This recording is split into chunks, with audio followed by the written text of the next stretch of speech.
तो my dear students, most welcome to physics class. आज के इस लेक्चर में डिस्कस करने जा रहे हैं एक्सेलरेशन टाइम ग्राफ। यदि आप चैनल पे पहली बार हैं तो चैनल को सब्सक्राइब करके हमारे साथ जुड़ जाइए और इस सेशन को प्यारा सा लाइक कर दीजिए। आज की जो टॉपिक होने वाला है वो 11th क्लास के फिजिक्स काइनेमेटिक्स जो चैप्टर है उसी में पढ़नी है एक्सेलरेशन टाइम ग्राफ। इससे पहले मैं बता दूं कि पीछे मैं क्लास ले चुका हूं पोजीशन टाइम ग्राफ की। तो पोजीशन टाइम ग्राफ में बताया गया कि पोजीशन टाइम ग्राफ की जो स्लोप होती है वो वेलोसिटी और स्पीड देता है, और पोजीशन टाइम ग्राफ की जो बॉन्डेड एरिया है वो कुछ नहीं देता है। वेलोसिटी टाइम ग्राफ पे आते हैं तो वेलोसिटी टाइम ग्राफ की जो स्लोप होती है वो एक्सेलरेशन देता है। वेलोसिटी टाइम ग्राफ की जो बॉन्डेड एरिया आएगी टाइम के साथ वो हमें कवर्ड डिस्टेंस और कवर्ड डिस्प्लेसमेंट देने का काम करता है।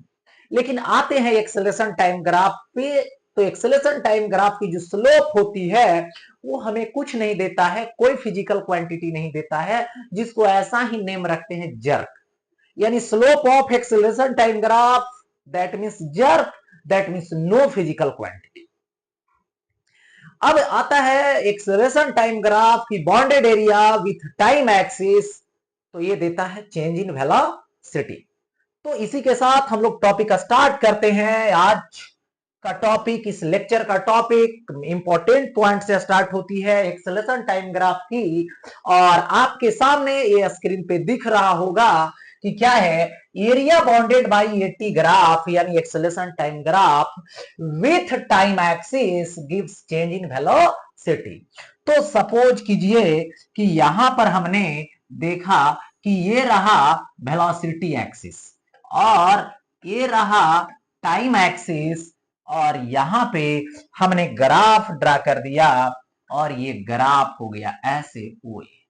ओके, और यहां पे हम यदि बॉन्डेड एरिया ले लूं तो ये हो गया बॉन्डेड एरिया। किसके साथ लेनी है? तो टाइम के साथ लेनी है। ओके, टाइम के साथ लेनी है, और ये बी हो गया। तो ये हो गया बेस और ये हो गया यहां पे हाइट। ओके, तो यही बाउंडेड एरिया हमें क्या देने वाला है? चेंज इन वेलोसिटी देने वाला है। यानी चेंज इन वेलोसिटी यहां का हीरो है, हीरो जिसको फाइंड करनी है। तो चेंज इन वेलोसिटी को रिप्रेजेंट कर दो डेल्टा भी से। Delta V is equal to area of triangle O B A. O B A यही तो बाउंडेड एरिया है। तो यहां पे change in velocity that means क्या आएगा? भी मैक्स माइनस भी mean is equal to half into क्या आएगा? ये आएगा बेस, बेस आएगा ओ बी, इंटू आएगा हाइट, हाइट आएगा ए बी। तो यहां पे भी मैक्स माइनस भी mean is equal to half into O B into A B. यही तो आया बॉन्डेड एरिया से रिलेटेड बातें। आगे की ओर बढ़ता हूं। अब आता है यहां पे एक कंडीशन के साथ मैं बात करूंगा कि किस तरह से बॉडी ट्रेवल्ड करती है, उससे रिलेटेड कुछ बातें हैं। तो सबसे पहले व्हेन ये body moves with constant acceleration, body है या कार है कोई भी है तो मोशन कर रहा है कांस्टेंट एक्सेलरेशन से, यानी ड्यूरिंग मोशन उसकी एक्सेलरेशन चेंज होने वाला नहीं है। टाइम तो चेंज होगा, टाइम क्या है? वेरिएबल क्वांटिटी है, बट इंडिपेंडेंट है, इसको किसी से कोई लेना देना नहीं है, ये हमेशा ये चलता रहे, आगे बढ़ता रहेगा। तो यहां पे हम यदि ग्राफ ड्रा करें तो ये रहा टाइम एक्सिस और ये रहा एक्सेलरेशन एक्सिस। यहां पे हमने ओरिजिन दे रखा। बात आती है अब क्या? कांस्टेंट एक्सेलरेशन की। तो यहां पॉजिटिव एक्सेलरेशन होगा। यदि मैं इधर की ओर लेता हूं एक्सेलरेशन तो निगेटिव में जाऊंगा, इधर लूंगा तो पॉजिटिव लूंगा, और यहां पर बोला भी गया है पॉजिटिव एक्सेलरेशन, एक्सेलरेशन है दैट मींस पॉजिटिव है। और कैसा है? कांस्टेंट, मतलब टाइम इंक्रीज कर रहा है लेकिन इस पे कोई फर्क नहीं पड़ रहा है। यानी देखिए स्ट्रेट लाइन, ठीक है, कभी चेंज होने वाला नहीं है। तो ये कांस्टेंट एक्सेलरेशन से मूवमेंट हो गया। आगे बढ़ता हूं। When a body moves with constant retardation that means ये क्या होगा, तो नेगेटिव एक्सीलरेशन होगी। क्या होगी, नेगेटिव एक्सेलरेशन। और यहां पे यदि हम ग्राफ खींचें तो ये हो गया एक्सेलरेशन ए, और यहां पर टाइम टी हो गया। इधर के साइड जो भी लूंगा पॉजिटिव एक्सेलरेशन होगा, इसके नीचे जो भी लूंगा नेगेटिव एक्सेलरेशन होगा, तो ये होगा नेगेटिव। ओके, क्या होगा, नेगेटिव होगा। और यहां से हमने स्ट्रेट लाइन खींच दिया, तो ये क्या हो गया, कांस्टेंट हो गया, बट नेगेटिव एक्सेलरेशन हो गया, चेंज ही नहीं हो रहा है, कांस्टेंट है, रिटार्डेशन में शो कर रहा है। ओके, तो ग्राफ ऐसे खींचे। अब देखिए कुछ ग्राफ यहां पे दे रखा है, जैसे position time graph, PT graph, जिसको डिस्प्लेसमेंट टाइम ग्राफ बोला जा रहा है, और उस ग्राफ को आपको देखनी है, और उस ग्राफ के अकॉर्डिंग आपको वेलोसिटी टाइम ग्राफ या फिर एक्सेलरेशन टाइम ग्राफ फाइंड करनी है, मतलब ड्रा करनी है। तो सबसे पहले बता दूं, यहां पर का जो स्लोप है वो कांस्टेंट है, तो डिस्प्लेसमेंट टाइम ग्राफ की स्लोप हमें वेलोसिटी देता है, तो वेलोसिटी कांस्टेंट, वेलोसिटी कांस्टेंट, तो velocity constant, velocity constant positive में, ठीक है, पॉजिटिव में, तो वेलोसिटी कांस्टेंट। देखो टाइम इंक्रीज कर रहा है, वेलोसिटी पे कोई फर्क नहीं पड़ रहा है, तो ये रहा यहां पर velocity time graph, velocity constant, that means acceleration zero, acceleration zero so slope zero, किसका, वेलोसिटी टाइम ग्राफ का, या स्ट्रेट लाइन, टाइम इंक्रीज करता गया, वेलोसिटी कोई चेंज नहीं। अब आते हैं एक्सेलरेशन पे, तो जब वेलोसिटी कांस्टेंट रह गया तो एक्सेलरेशन जीरो, मतलब इसका स्लोप जीरो है, और एक्सेलरेशन जीरो रहेगा, एक्सेलरेशन जीरो रहेगा, तो ग्राफ किस एक्सिस पे कोइंसाइड करेगा, तो ग्राफ कोइंसाइड करेगा एक्स एक्सिस पे, यानी टाइम एक्सिस पे। ओके, अब देखो यहां पे नेक्स्ट, अब यहां पे दे रखा है डिस्प्लेसमेंट टाइम ग्राफ, जिसको बोला जा रहा है पोजीशन टाइम ग्राफ, और इसी ग्राफ से हमें क्या करना है, वेलोसिटी टाइम ग्राफ लेनी है, या फिर क्या लेनी है, एक्सेलरेशन टाइम ग्राफ लेनी है, यानी ड्रा करनी है। ओके, तो अब क्या करोगे, यहां पे क्या देख रहे हो, इस तरह से इंक्रीज कर रहा है स्लोप, स्लोपिंग क्या कर रहा है, इंक्रीज कर रहा है, स्लोप इंक्रीज करना मतलब वेलोसिटी इंक्रीज करना, दैट मींस एक्सेलरेशन हो जाना, ठीक। तो यहां से वेलोसिटी इंक्रीज करेगा, कांस्टेंट वेलोसिटी, तो इसकी ग्राफ ड्रा जब करेंगे हम, ठीक है, तो इसकी ग्राफ कैसा जाएगा, ये देखो ऐसे ओ इंक्रीज कर रहा है वेलोसिटी, और कांस्टेंट एक्सेलरेशन है तो स्लोप कांस्टेंट।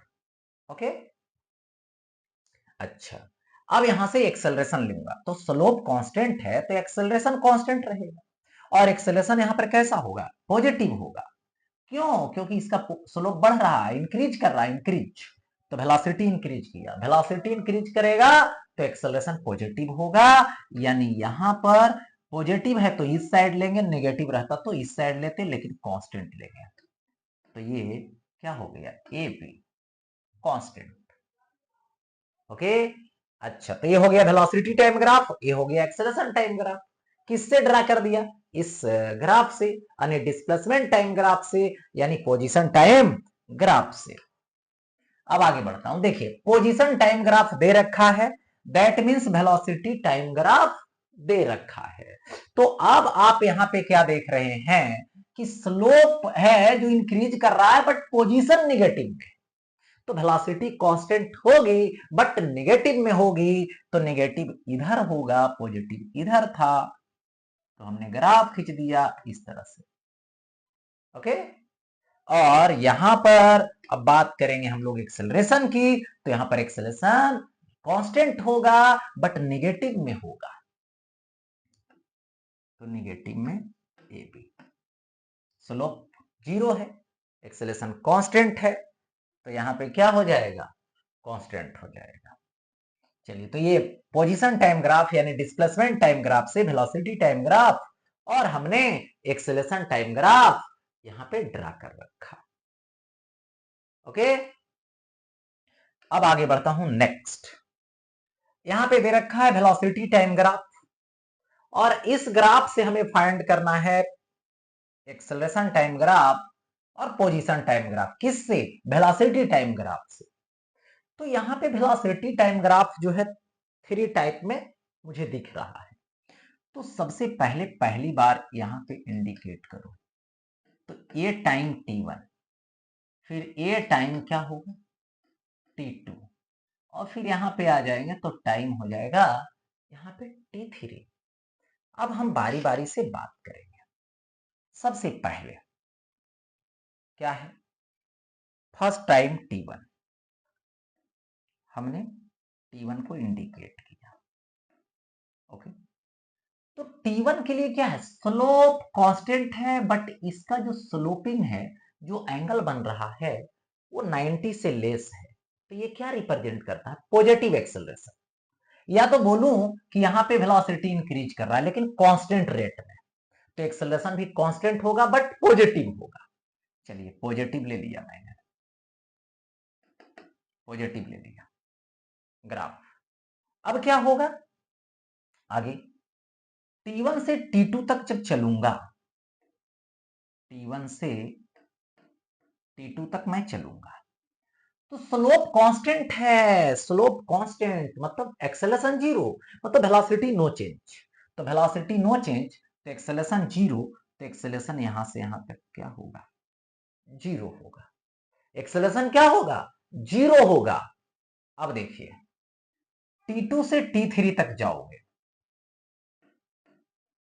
T3 तक जाओगे तो अब क्या होगा, स्लोप कांस्टेंट है बट एंगल निकालूंगा स्लोप का तो 90 से ग्रेटर होगा, मतलब एक्सेलरेशन नेगेटिव होगा।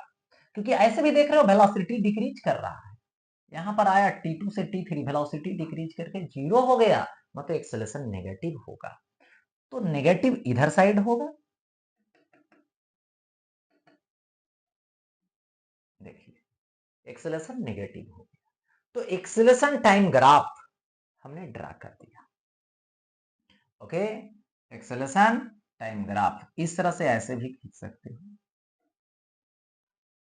मतलब फर्स्ट टाइम, फिर ये सेकेंड टाइम, फिर ये third time, positive zero negative हो गया। एक्सेलरेशन टाइम ग्राफ हो गया। अब आते हैं किस पे, पोजीशन टाइम ग्राफ पे। तो इसमें भी इंडिकेशन कीजिए, टाइम टू टाइम, जीरो से T1 तक आई, फिर T2 हो गया, फिर क्या हो गया T3 हो गया। तो यहां पर जब ग्राफ ड्रा कीजिएगा तो सबसे पहले T1 टाइम तक जाइए, एक्सेलरेशन कांस्टेंट है, तो पोजीशन टाइम ग्राफ में एक्सेलरेशन कांस्टेंट से मोशन करेगा तो कर्व ऐसे होगा, अप कर्व। ठीक, फिर T2 टाइम तक लेनी है, देखिए तो यहां तक फिर क्या होगा, वेलोसिटी कांस्टेंट, तो स्लोप पोजीशन टाइम ग्राफ में स्लोप कांस्टेंट, क्योंकि स्लोप ही तो वेलोसिटी देता है पोजीशन टाइम ग्राफ में, हो गया। फिर अब आइए यहां ऐसे, अगर क्या है नेगेटिव एक्सेलरेशन यानी रिटार्डेशन, तो एक्सेलरेशन में अप कर्व, रिटार्डेशन में डाउन कर्व, डाउन कर्व हो गया। तो ये हो गया पोजीशन टाइम ग्राफ यानी डिस्प्लेसमेंट टाइम ग्राफ। तो इसी के साथ एक्सेलरेशन टाइम ग्राफ यहीं पे एंड होता है।